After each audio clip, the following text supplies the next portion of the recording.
Happy New Year, sunshinies! If you're new here, welcome. Don't forget to subscribe and like the video if you enjoy it. It really helps support the channel. Today's story is an enemies to lovers omegaverse romance. Now, let's begin. The rain wasn't romantic. It wasn't cinematic either. No soft drizzle, no tragic shimmer. It was the kind of rain that slapped you in the face like you owed it money. Neon signs bled into the wet pavement. Cars hissed past. Thunder rolled overhead like the sky was clearing its throat before yelling. And me? I was already soaked, late, and one minor inconvenience away from committing a felony. My jacket was thin. My shoes had officially surrendered. My phone buzzed with a reminder I didn't need. Low balance. Yeah. I know. I'm present. Thank you. I stepped off the curb, splashing through a shallow puddle, muttering to myself about how omegas statistically have worse luck because the universe hates us specifically. That's when the car hit the big puddle. Not brushed, not splashed, annihilated. A luxury sedan, low, sleek, smug, plowed through the water like it had a personal vendetta against pedestrians. A wall of filthy rainwater rose up and came down directly on me, head to toe. Hair plastered, shirt transparent, dignity drowned. I stood there blinking, water dripping off my nose, my mouth hanging open. Silence. Then I slowly turned my head. The car had stopped. Of course it had, because if you're going to ruin someone's life, you might as well pause to admire your work. Oh, I said out loud very calmly, too calmly. Oh, absolutely not. I bent down and grabbed the nearest thing within reach, a half-full plastic bottle someone had abandoned near a closed street stall. I didn't think. I didn't hesitate. I launched it. The bottle hit the driver's side window with a loud smack, water exploding across the glass. "Hey!" I shouted, rain pouring down my face. "Congrats! You've officially beefed with a wet omega!" The door opened. The man stepped out. Tall. Too tall. Dressed like the storm had personally decided to spare him. Dark coat, tailored, unbothered. His hair was dark, damp, but controlled. His face pale in a way that didn't scream sick, just unnaturally untouched. And his eyes, they locked onto me like I'd just solved a puzzle he'd been working on for years. No anger, no irritation, just stillness. That should have been my cue to shut up. It was not. "What?" I snapped, water dripping down my chin. "You planning to apologize, or are you waiting for my villain origin monologue?" He took a step closer. The rain didn't seem to touch him the way it touched me. "I didn't see you," he said calmly. His voice was low, smooth, too composed for someone who'd just soaked a stranger like a street rag. I laughed, a sharp, humorless sound. "Oh, I'm sorry. Was I not reflective enough? Should I wear a disco ball next time I cross the street?" Something flickered in his expression. Interest. That annoyed me more than the puddle. Up close, he was worse. Expensive coat. Shoes polished enough to reflect my tragic state. He smelled faintly clean despite the rain. Cold air, night rain, something sharp underneath. Alpha, of course. Because alphas always show up when I'm at my lowest like it's a group project. "You should slow down in this weather," he said, tone mild. "Oh my God," I said, rubbing water out of my eyes. "You're right. Thank you. This is a life-changing revelation. Should I also breathe oxygen and avoid open flames?" He tilted his head slightly. That same look, like he was studying me. "Your car," I continued, gesturing wildly. "Looks like it costs more than my entire existence, so maybe invest in brakes?" "I apologized," he said. "You said you didn't see me. That's not an apology. That's a weather report." A corner of his mouth twitched. Actually twitched. Oh no. "You're very direct," he said. "I'm soaked," I shot back. "Direct is all I have left." He reached for his coat. "Here we go." "Take it," he said, holding it out. "You'll get sick." I stared at the coat, then at him, then laughed. "No," he blinked. "No," he echoed. "No," I repeated sweetly. I don't take coats from men who run me over emotionally and hydrologically. His brow furrowed, just a little. You're bleeding, he said quietly. I glanced down. There was a small scrape on my knuckle, probably from grabbing the bottle too fast. Relax, Dracula, I said. It's fine. That did it. Something in him reacted. Not anger, not offense. Something deeper, sharper. For half a second, just half, I could have sworn his gaze dropped to my hand like he wanted to. He inhaled. Hard. Surprised like he had been searching for it. Then stepped back like he'd touched a hot stove. Rainwater slid off my skin and splashed onto his wrist. He hissed, not loudly, but enough, like it burned his skin, enough that my stomach dropped. You okay? I asked, suspicious now. Yes, he said too quickly. I should go. Finally. He turned, walking back toward the car. I raised my hand and flipped him off with precision. Next time, I called after him, aim for the curb. At least then I'll know you meant it. He paused, looked back once. His eyes met mine through the rain. Not angry, not amused, unsettled. Then he got into the car and drove off. By the time I got home, my clothes were damp, my hair was frizzed beyond saving, and my mood had officially soured into violence.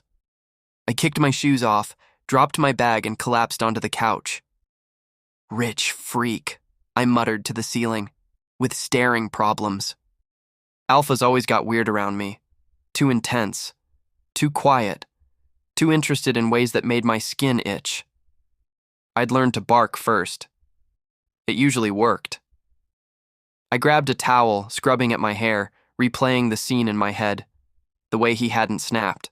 The way he'd looked at me like, nope, not thinking about it.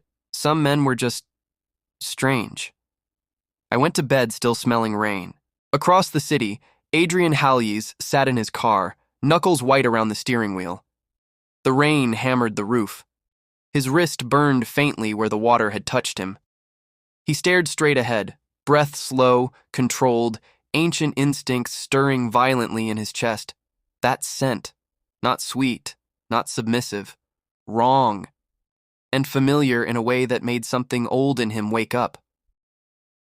I found you, he whispered to the empty car, and for the first time in centuries. The hunt did not feel like hunger. It felt like restraint. I was eating noodles straight out of the pot. This detail is important because nothing good ever happens when you're vulnerable and slurping.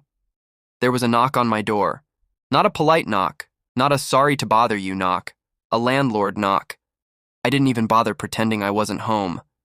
Yeah, I yelled. If this is about the rent, I'm alive, which means I know.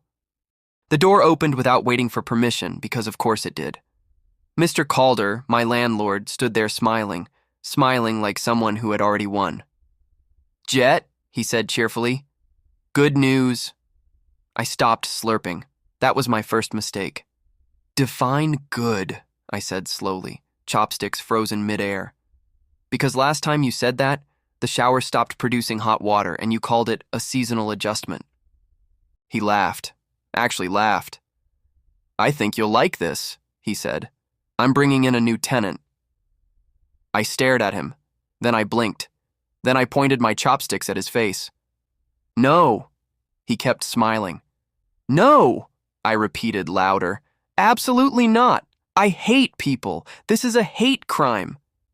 It's a 2-bedroom apartment, he said, gesturing vaguely like the walls might suddenly agree with him. You've been under-occupying it for years. That second room is a storage unit for my emotional baggage. It has a window. It has trauma. He sighed, like I was being unreasonable. Jet, rent prices are rising. You know that. I narrowed my eyes. And? And this will help you, he said. Cut your rent in half. I opened my mouth to argue. Then I froze. Half? I said. Yes, I looked down at my noodles. Then at the stack of unpaid bills on the counter. Then at my phone, face down because it had been judging me all day. How loud is this person? I asked carefully. Quiet, he said. Very respectful. Professional. suspicious. "What's wrong with him?" I asked. "Nothing." I squinted. "That's worse." Mr. Calder clapped his hands together. "Great. He'll be here tonight." "Tonight? And don't worry," he added quickly. "He already paid first and last month's rent." I dropped my chopsticks. "He what?" Mr. Calder was already backing toward the door. "Welcome to shared living, Jet," he called, retreating like a coward. "You'll love him." The door shut. I stared at it. Then I looked at the pot of noodles. "I folded too fast," I whispered. I spent the next hour pacing, cleaning aggressively, by which I mean I shoved everything I owned into my bedroom and sprayed the living room with enough cleaner to qualify as a chemical attack. I was still wearing pajamas when the knock came again. This one was softer, measured, like someone who understood doors. I opened it without thinking, and there he was, dry, calm, completely unbothered by the fact that we had last seen each other in a rain-soaked verbal homicide. Adrian. He stood in the doorway like he belonged there, dark coat, neatly buttoned, hair perfectly in place. No sign of the storm, no sign of the faint burn I'd seen on his wrist. For half a second, my brain short-circuited. Then it rebooted violently. "Oh no," I said flatly. "Absolutely not." He blinked. "I already baptized you once," I continued. "This feels excessive." "Jet," he said, like my name was something he'd practiced. My stomach did something traitorous. "Why?" I demanded, pointing at him. "Are you here?" "I believe," he said calmly, "I'm your new roommate." I laughed. A real laugh, loud, sharp. "Oh, that's funny," I said. "Did you follow me home out of spite, or is this a rich people scavenger hunt?" He didn't react. That was unsettling. "I'm Adrian," he said, extending a hand.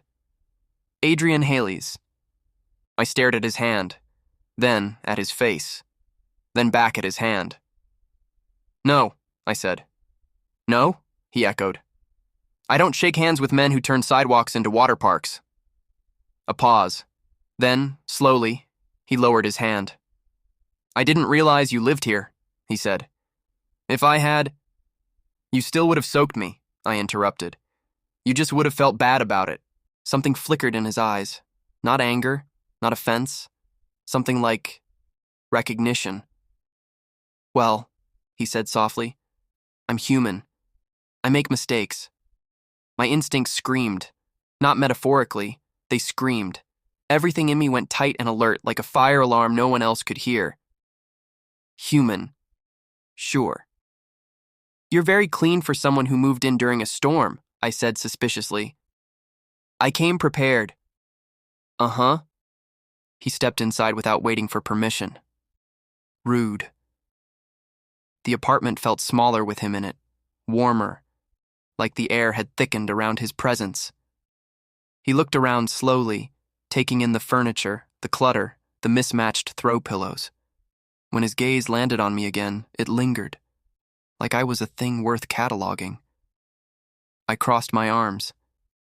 "If you're going to stare," I said, "at least make it flattering." "You're soaked again," he said instead. "Wow," I replied. "You're observant. Did vampire night classes teach you that?" Another flicker, gone in an instant. "I can leave," he said quietly. That surprised me. My mouth opened automatically. Then my brain caught up. No," I said. "Rent's cheaper now." He inclined his head. "Then I'll stay." I didn't like how calm he sounded about that. I decided immediately that if I was going to be murdered, I was at least going to be organized about it. I grabbed a notepad and slammed it down on the counter. "Rules," I announced. "We're doing rules." Adrian set his bag down carefully. "Of course," he said, like he meant it. I eyed him. "Strike one." "Rule 1, I said, writing aggressively. "You do not touch my stuff." "Understood." "Rule 2, no bringing people over without warning." "Agreed." "Rule 3, no alpha nonsense." He tilted his head. "Define nonsense." "You know exactly what I mean." A pause. Then, "I will be mindful." I didn't like that phrasing. Rule 4, I continued. You do not comment on my body, my scent, or my existence. He hesitated, then nodded. I can do that. Rule 5, I said. If you drink my oat milk, I will end you. I don't drink milk. Good. Survival instinct. He listened to every word like it mattered. That was the worst part. Most people argued, dismissed, ignored me. Adrian just absorbed it. Any rules for you? He asked. I blinked. What? Things I should avoid, he said, so I don't make you uncomfortable. No one had ever asked me that before. I recovered quickly. Just don't be weird or chessy, I said. He smiled faintly. That might be difficult. I snorted despite myself. I knew it. Later, after I barricaded myself in my room, I listened as he moved quietly through the apartment. Too quietly. No heavy footsteps, no clatter, just controlled motion. When I finally peeked out, his door was closed. The apartment felt watched. Inside his room, Adrian removed his coat, then his shirt. He unwrapped the bandages around his wrist slowly. The skin beneath was angry and red, the burn unmistakable. Rainwater still lingered on his memory, which caused these burns. On his tongue. On his hands. He pressed a cloth against the wound, jaw tight. So close, he murmured to himself.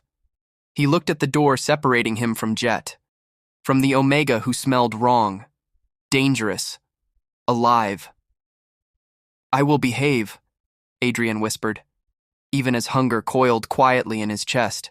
I learned 3 important things within the first 48 hours of living with Adrian Haley's. 1. He doesn't sleep like a normal person. 2. He cleans like guilt is a currency. 3. He cooks like he's apologizing to God. Naturally, I declared war. It started with the fridge. I woke up early, because anxiety is my alarm clock, and found the refrigerator reorganized.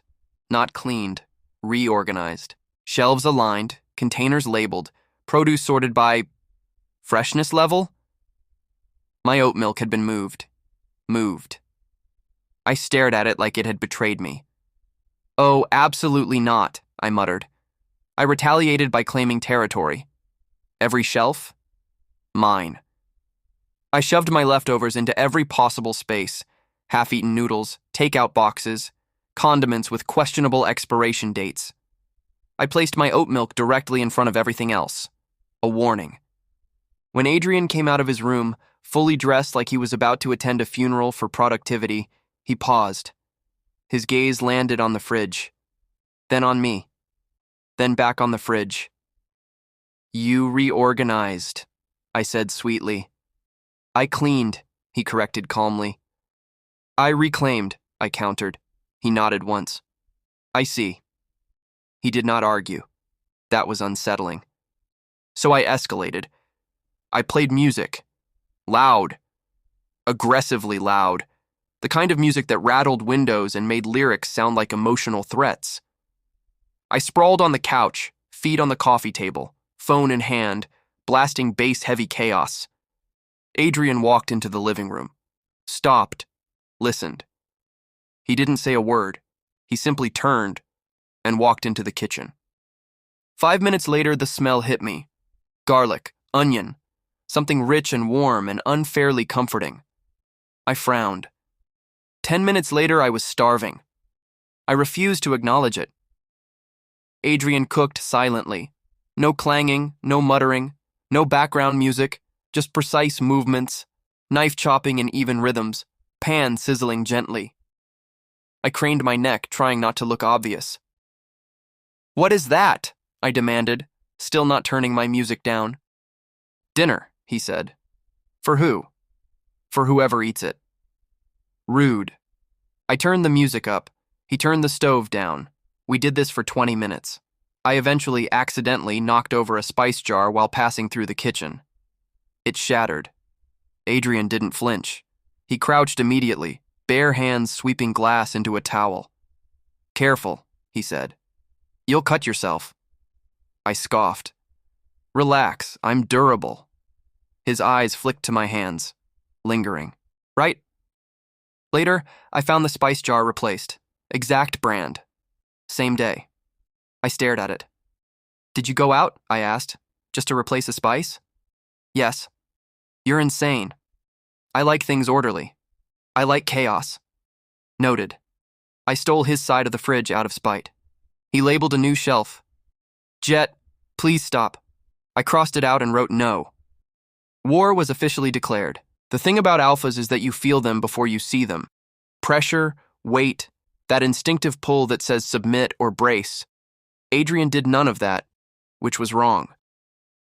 I noticed it one night when I came home late, exhausted, damp from another surprise drizzle. He was in the living room reading. The lights were low. He looked up as I passed.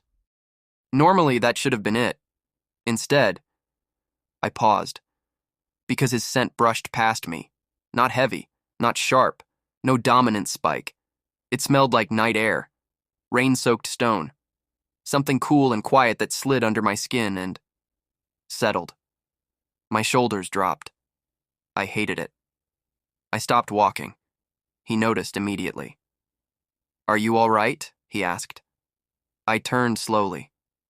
Why do you smell like that? He blinked. Like what? Like a forest that minds its business. That earned me a pause. I don't understand. That makes two of us, I muttered. I watched his throat move as he swallowed. Something changed in his expression. Not fear, confusion. On his end, something was also wrong. I didn't know it yet, but I felt it, because alphas usually reacted to me. Heat spike, possessiveness, hunger. My mom said that I have special blood to which alphas get easily attracted, and I can't let any alpha bite me. Adrian didn't. He watched me like he was watching fire through glass. Interested, careful, contained. Do I bother you? He asked quietly. I opened my mouth automatically, then stopped. No, I said slowly. Which is the problem? He studied me. I don't feel compelled, he admitted. That should have made me feel safer. Instead, it made my skin prickle. Compelled to what? I asked. He didn't answer. We stood there, tension humming. Two anomalies staring at each other like the universe had misplaced us. Well, I said finally, crossing my arms. Congratulations. You're the least alpha I've ever met. His lips curved faintly. I'll take that as praise. I didn't know why that made my stomach flip. The storm came back 3 nights later. Not as violent, but persistent. Wind howling, rain tapping insistently. I was halfway through reheating leftovers when the lights went out. Everything went black. Perfect, I muttered. Love a dramatic blackout. Before I could reach for my phone, candles flared to life. Not 1, 3. Soft, steady flames blooming around the room. I froze. Slowly turned. Adrian stood near the counter, candle in hand. Another already lit. He hadn't hesitated, hadn't fumbled. Just acted. Too fast. Too practiced. Wow, I said. That was either very prepared or very Dracula. He froze. The candle trembled slightly in his grip. He started. I waved a hand. Kidding, I said lightly. Relax. You just have strong haunted mansion energy. He didn't laugh, didn't move. The air thickened. I tilted my head. You okay? Yes, he said. Then quieter. I'm sorry. For what? For making you uncomfortable. That stopped me. I hadn't said I was. I leaned against the counter. Look, I said, shrugging. You're weird, but so am I. I once argued with a parking meter. We'll survive. His gaze softened. Not smiled. Softened. If I were a monster, he said quietly, voice low and steady, I'd still ask before touching you. The room went very still. I blinked, then snorted. Oh my God, I said. Is that your serial killer manifesto? He didn't smile. I mean it. That made my chest do something annoying. I waved it off, grabbing a fork. Cool speech, I said. Still not sharing my leftovers? He nodded. I wouldn't dream of it. The light stayed off. The candles flickered. I ate standing up. He stayed where he was, respecting space. That was worse than pressure. Later in bed, I stared at the ceiling. Annoyed, confused, comforted, which was illegal. Somewhere down the hall, Adrian stood in the dark of his room, hands clenched, hunger silent, heart louder than it had been in centuries. "I will behave," he whispered again, and meant it. It was stupid. Every bad thing in my life starts with "it was stupid." I was opening a can, soup, cheap, discount aisle, questionably labeled. The can opener slipped, the metal bit back. Ow! Shit! I dropped the can, clutching my finger as red welled up immediately. Not a lot. Not dramatic. Just enough to sting and annoy me. "Fantastic," I muttered. "I am once again defeated by household objects." Before I could even reach for a towel. The air changed. Not temperature. Pressure. Like something invisible had inhaled sharply behind me. I turned.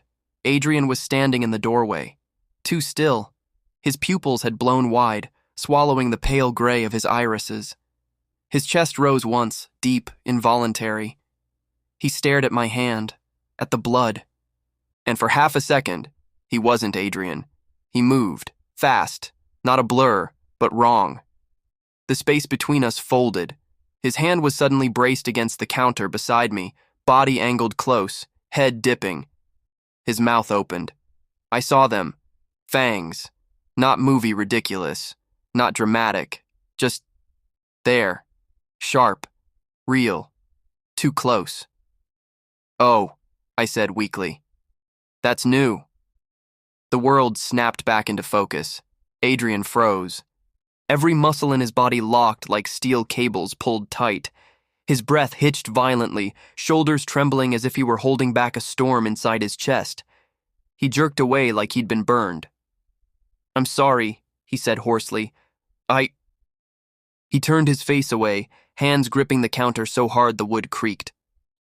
I pressed my bleeding finger into my shirt automatically, heart hammering. "Well," I said, voice shaking only a little. That escalated faster than my student loan interest. He let out a sound, half growl, half gasp. "I need you to step back," he said. "Please." That did it, that single word. Please. Not command, not alpha voice. Fear. I took a step back, wrapped my finger in a towel. My mind was racing, connecting dots I'd been aggressively ignoring. The rain, the burn, the scent, the way he moved, the candles, his ugly dark aesthetics, the teeth. Adrian slid down the cabinet, ending up kneeling on the kitchen floor like he'd just narrowly avoided committing a crime. "I won't hurt you," he said. "I swear it." I stared at him, kneeling, shaking, terrified. "Well," I said finally, "on the bright side, I now know why you don't drink oat milk." Silence stretched. The storm outside rattled the windows like it wanted commentary. I leaned back against the counter, cradling my finger, watching him carefully. "So," I said after a moment, tone dry as toast. "So, vampire." He flinched. "That explains the staring," I continued. "The drama. The whole, I don't sleep, but I do brood thing." He lifted his head slowly, didn't deny it, didn't rush to explain, just looked at me. "Yes," he said quietly. There it was. No thunder, no denial, no flashy reveal, just truth. "How old?" "Don't tell me you're 1,000 years old vampire uncle," I asked. "Older than this city," he replied. "Figures." I sighed, rubbing my face with my free hand. "Okay," I muttered. "Okay, that's a lot. But also, weirdly, not the weirdest thing that's happened to me this year." His brow furrowed slightly. "You're calm." "Incorrect," I said. "I am aggressively dissociating." A pause. Then, carefully, he stood. Slow, controlled, like he was afraid sudden movement might shatter me. "I won't feed on you," he said. "I never intended to." You just almost did, I pointed out. Yes, he said, and that's why I needed you to know. He took a step back, increasing the distance deliberately. I am a vampire, he continued. An alpha. I've been alive a very long time. I've done things. I snorted. Oh, good. Crimes or a serial killer? I won't justify them, he said. I won't minimize them. He met my eyes fully now. I moved in to protect you. That landed heavier than the fangs. From what? I asked. Others like me, he said. I studied his face. No hunger now, no dominance. Just something like regret. Are you going to kill me? I asked flatly. No. Are you going to hypnotize me? No. Turn me? No.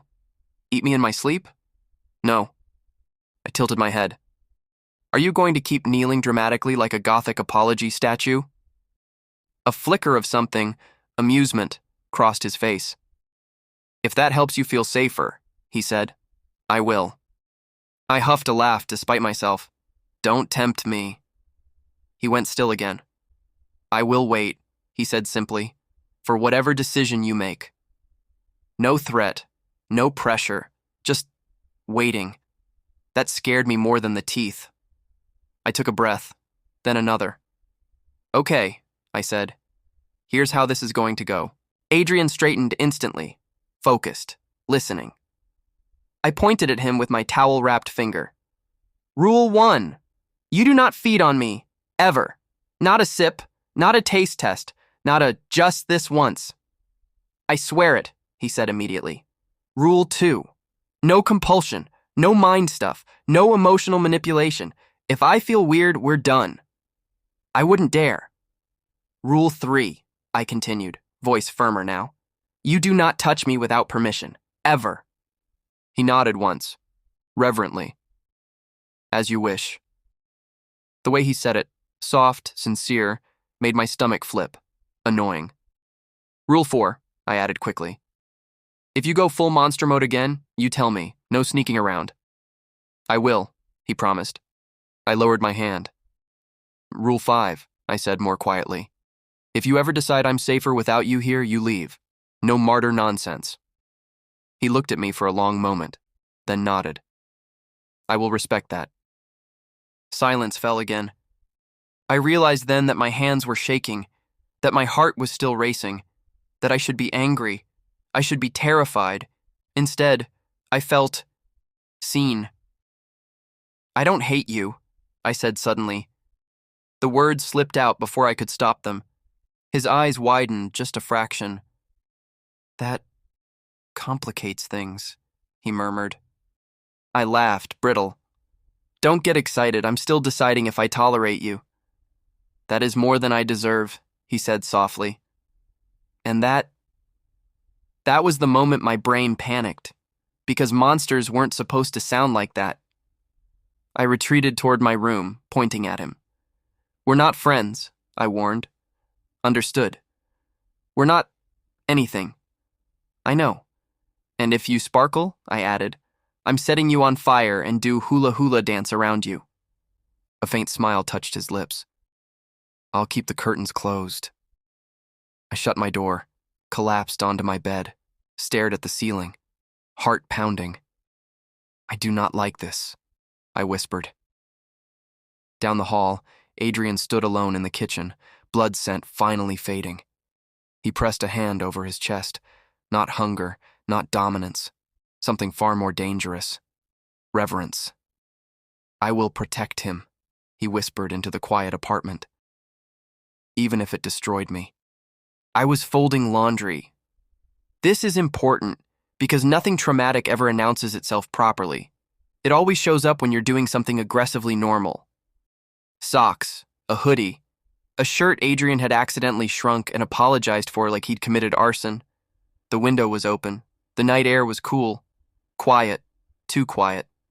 That's when the scent hit. Not Adrian, not calm night rain. This was rot. Old blood. Old power. Hunger without restraint. My omega instinct screamed so loud I dropped the shirt. Well, I muttered, heart pounding. That's creative. I turned, and the man was already inside the apartment. He hadn't broken a window, hadn't kicked in a door. He just was there. Tall, sharper featured than Adrian, eyes glowing faintly red, smile lazy and cruel. Found you, he said pleasantly. Took longer than expected. My mouth opened automatically. Cool, I said. Do you want a tour, or are you here to murder me immediately? He laughed, a low, delighted sound. Oh, you're funny, he said. That explains why Adrian's gone soft. My stomach dropped. You know Adrian, I said. Know him? He stepped closer. I helped raise him. That did it. My body reacted before my brain. I grabbed the nearest thing, a lamp, and swung. He caught it easily. Cute, he said, but unnecessary. Then he leaned in and inhaled. His pupils blew wide. His smile vanished. What? He whispered. Are you? I took a step back. I'm busy, I said. Come back never. He lunged. Pain exploded across my shoulder as he grabbed me, teeth scraping my skin. And then he screamed. Not theatrically, not loud, internally, like something had ignited inside him. His grip loosened. Smoke, actual smoke, curled from his mouth. He staggered back, clutching his chest. No, he gasped. That's impossible. His skin blistered, cracked, like something was burning him from the inside out. I watched in frozen horror as he collapsed to his knees, clawing at his throat. I'm burning, he choked. Adrian, what did you... He never finished the sentence. His body convulsed once, then went still. Ash scattered across my floor. I stared. My hands were shaking. My chest hurt. I whispered. I didn't... The room tilted. The last thing I saw was the ash drifting like snow. Then darkness took me. I woke up in my bed. Soft sheets. Cool air. Adrian was sitting on the floor beside me, back against the bed, head bowed. He looked... wrecked. Blood stained his sleeves, not mine. His hands were clenched so tightly his knuckles were white. You fainted, he said quietly. You're safe. I swallowed. My throat burned. Define safe, I croaked. He didn't answer immediately. I pushed myself up onto my elbows. He died, I said. Yes. Because of me. Yes, I laughed weakly. Oh my God, I whispered. That's... not great. Adrian turned toward me fully. His eyes were dark, heavy. I need to tell you the truth, he said. I'm sensing a theme. He inhaled slowly. Your bloodline, he began, was created to kill my kind. That snapped me fully awake. Excuse me? Not all vampires, he clarified. The old ones. Kings, tyrants, those who fed without restraint. He looked at his hands. Your blood burns us.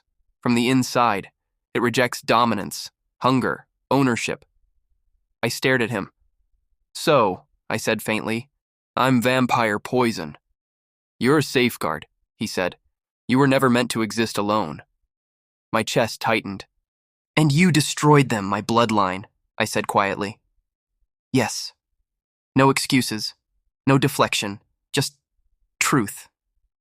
I hunted your bloodline centuries ago, Adrian said, because they threatened the order we built.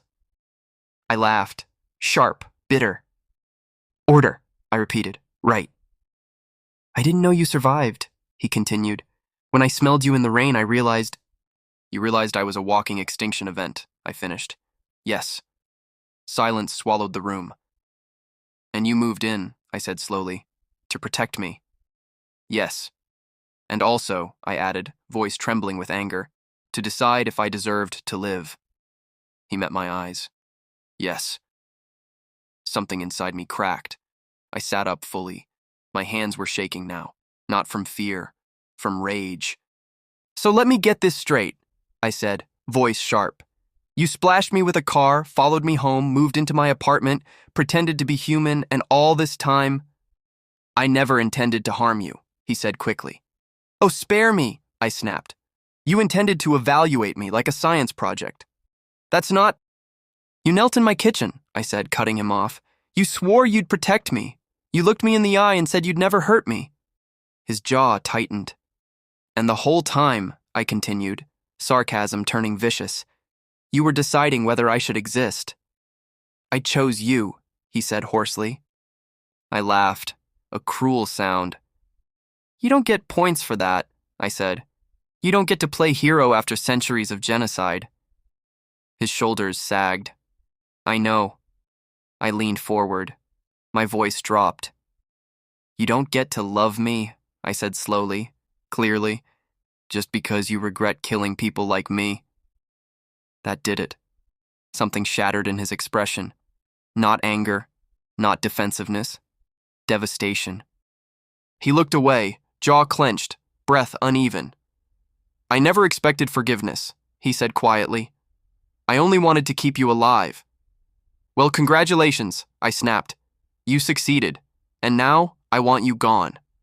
He stood, moved to the door, paused. I will leave, he said, if that's what you want. I turned my face away. Get out, I whispered. He hesitated once, then left. The door clicked shut. I collapsed back onto the bed, staring at the ceiling. My body burned. My blood burned. And for the first time in my life, I understood why. Living with Adrian after telling him to get out was awkward, which is a polite way of saying it felt like emotionally haunting a house with the world's hottest ghost. He didn't leave. He respected my words too literally. He stopped touching shared space unless necessary, stopped standing too close, stopped existing loudly. He slept during the day now, left before sunset, came back quietly like he didn't deserve to take up air. It was infuriating. I coped by becoming meaner. Wow, I said one morning, staring at the clean sink. You missed a spot. He paused mid-step. I'll fix it. I was kidding. I know. That made it worse. I stopped eating what he cooked. He kept cooking anyway. Left meals covered, warm, untouched. I threw one out. He didn't comment. I turned the music up at night. He wore noise-canceling headphones. I snapped one evening, slamming my mug down. Do you enjoy martyrdom? I demanded. Or is this a new hobby? He looked at me then, really looked. I enjoy knowing you're alive, he said softly. Everything else is secondary. I hated that my throat closed up. I hated that I missed him standing too close. I hated that he still smelled like night rain, but now it came with something gentler underneath. Want, not hunger. Want. One night, during another storm, the power flickered. I froze, not from fear of the dark, from memory. Adrian stood across the room. Didn't move, didn't reach for candles, just waited. You can light them, I muttered. Only if you want, he replied. I exhaled. You can light them. He did, slowly, deliberately. Not instinct, permission. That was when I realized I was losing. The council found us. They didn't knock. They arrived. The air thickened. The lights dimmed. Shadows bent wrong. 3 of them stood in the living room like bad omens in expensive coats. Ancient, cold, hungry. Adrian stepped in front of me instantly. Protective, feral. This ends now, one of them said. The Omega is a weapon. He must be destroyed. I scoffed. Wow, I muttered. Straight to murder. No small talk. Adrian didn't look back at me. He stays, Adrian said. You defy us? Yes. You will lose everything. I already have, Adrian said quietly. They laughed. Then one of them spoke the words that shattered centuries of power. Okay, if you insist, there is a way. Adrian went still. The ritual, the council said. Renounce the blood, renounce eternity, become mortal, and form a bond with him. My heart slammed. No, I said immediately. Absolutely not. That's insane. Adrian turned to me. For the first time, he didn't look haunted. He looked decided. "I choose him," he said. They hissed. "You'll die." "Eventually," he agreed. "But I will live first." The ritual was violent, not flashy, painful. Blood burned out of him. Power screamed free. I held his hand while he shook, teeth clenched, body convulsing. I yelled. I cursed. I cried like an idiot. When it was over, he collapsed. Alive. Breathing. Human. The council said, "You have vampire blood. Even after this ritual, you can't mate with this Omega having vampire poison blood unless you are his true soulmate and the bond forms. Then only this Omega can be spared, which is impossible." They mocked us, and then the council vanished. The room smelled like ash and rain. I dropped to my knees beside him. "You idiot," I whispered, shaking. "You absolute—" He reached up weakly, brushing his thumb against my wrist. "Worth it," he murmured. That's when I knew I was done fighting this. He healed slowly, too slowly, human slow, which terrified me. One night I sat on the edge of the bed watching him sleep. He looked different, softer, less sharp, still beautiful, annoyingly so. I took a breath. "This is stupid," I said aloud. He stirred. "Jet?" I swallowed. "You chose me," I said, "so now I choose you." He sat up immediately, concern etched across his face. "Jet, you don't owe me—" "I know," I cut in. "That's why this matters." I held out my wrist. Clean. "On my terms," I said. "You stop if I say stop. You don't dominate. You don't take." He stared at me like I'd handed him a star. "I'm no longer a vampire," he said carefully. "I know," I replied, "but you're still you." His voice shook. "Jet, if this hurts you—" "It won't," I said. "Trust me." He leaned in slowly, asked with his eyes. I nodded. His teeth pierced my skin gently. No fire, no burn, no intoxication, just warmth, connection, something settling into place like the click of a lock. He pulled back instantly, eyes wide. "You're fine," he whispered.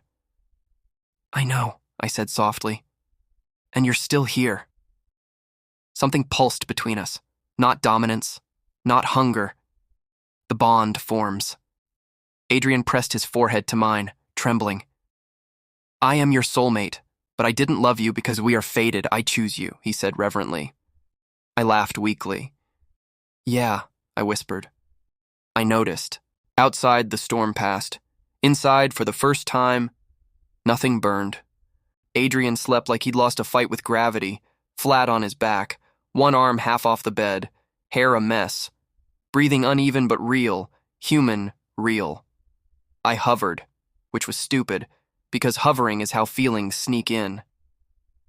"You look ridiculous," I told him quietly. He didn't respond. Rude. The ritual had taken more out of him than either of us had admitted. Immortality, apparently, came with perks like not nearly dying from standing too fast. Now he was pale in a way that screamed, "Needs soup." I sighed and rolled up my sleeves. "Congratulations," I muttered. "You're officially my problem." Caretaking turned out to be less dramatic than I'd expected and more irritating. Water every hour. Food he barely touched. Blankets adjusted constantly because he couldn't regulate temperature yet. He woke up once, blinking slowly, clearly disoriented. "Jet?" he murmured. "Yes, Sleeping Beauty," I said. "You're still alive. Try not to faint about it." He smiled faintly. That smile should have been illegal. I shoved a mug into his hands. "Drink," I ordered. "What is it?" "Broth." "Homemade?" "Don't flatter yourself. It came from a packet and resentment." He sipped anyway. "I don't deserve this," he said quietly. "You're right," I replied, "but I'm doing it anyway." That shut him up. Good. Later, when he tried to stand on his own and nearly tipped over, I caught him automatically. He froze. So did I. His weight was warm, solid, human. Don't get weird, I said, tightening my grip. If you fall, I'll say, I told you so at your funeral. He laughed weakly. I wouldn't dare. Domestic softness crept in through the cracks. Blankets. Quiet music. Him watching me like every mundane thing I did was sacred. I hated it. I loved it. I pretended it was just logistics. The vampires didn't come back. Word traveled fast when a king broke his own crown. The council scattered. The threat evaporated like mist in sunlight, which meant Adrian needs to announce to all vampires. Adrian insisted. Visibility matters now, he said. They need to see the choice. Other vampires should know my choice. Fantastic, I muttered. I love being perceived. We stood in the courtyard of one of those neutral territories, old stone, iron lanterns, echoes of things that refused to die quietly. Several vampires lingered at the edges, watching, assessing. Adrian stood beside me, not in front, not behind, beside. He looked different. No aura pressing down, no supernatural weight, just a man with scars he didn't hide. He took my hand. I flinched instinctively, then relaxed, because it felt right. This is Jet, Adrian said clearly, voice carrying. My chosen Omega. A ripple moved through the gathered crowd. I raised a finger. Correction. Adrian glanced at me. Partner, I said firmly. I bite back.